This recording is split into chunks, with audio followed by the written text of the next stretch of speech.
d'objet en objet, on peut parler aussi à un autre livre qu'il a gardé, qui s'appelait Les Natures mortes de Norbert Schneider. Il y a un très beau dessin, je crois, très beau dessin d'un millefeuille,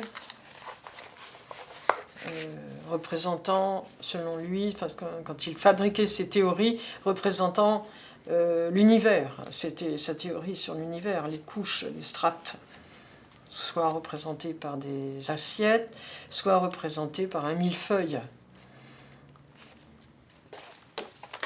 Il parle aussi dans ce catalogue de la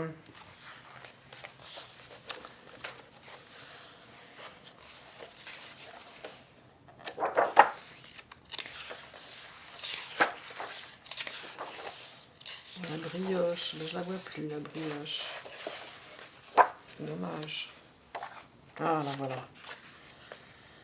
Donc au milieu du catalogue, parfois on a de la chance de trouver des dessins. Donc ça c'était la brioche. À partir de sans doute une référence à la brioche de Chardin. Enfin après, lorsqu'il a vu la brioche de Chardin, Jean-Luc s'est mis à dessiner des brioches. Alors il a acheté des brioches à la boulangerie,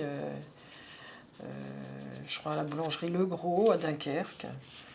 Il l'a posé au bord d'une fenêtre et puis il dessinait les formes, le centre surtout, il aimait beaucoup le petit dôme au centre de la brioche, les arches aussi, là ici il n'y a pas d'arches mais parfois il y en a.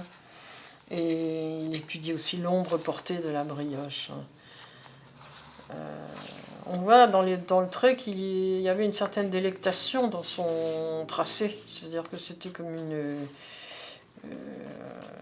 un effleurement répété du volume, comme un sculpteur aussi, il y avait quelque chose d'un sculpteur dans son dessin.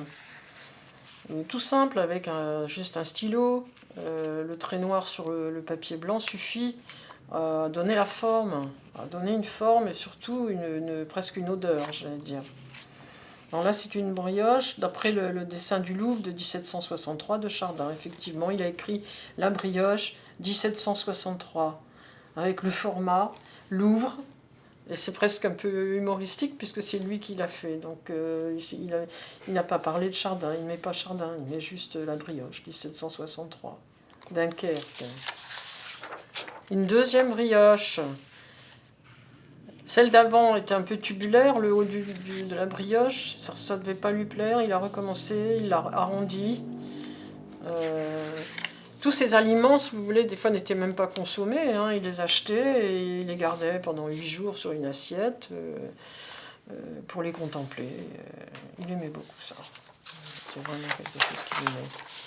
Et aussi derrière, ça va bien, c'est quelque chose qui est tout à fait en rapport, une assiette avec des fraises, il y a des fraises et des cerises. Ça aussi, il l'a dessiné, ça.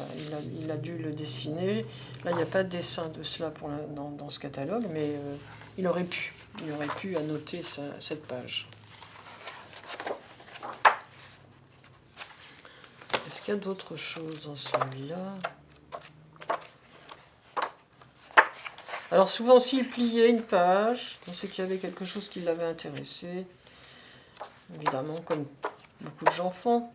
Mais souvent, il la pliait d'une certaine façon pour que ça donne un dessin sur la page. Non, il n'y a que ça, mais c'est déjà énorme, enfin, déjà de faire la découverte de 2 dessins de Jean-Luc. 3. C'est un très beau livre.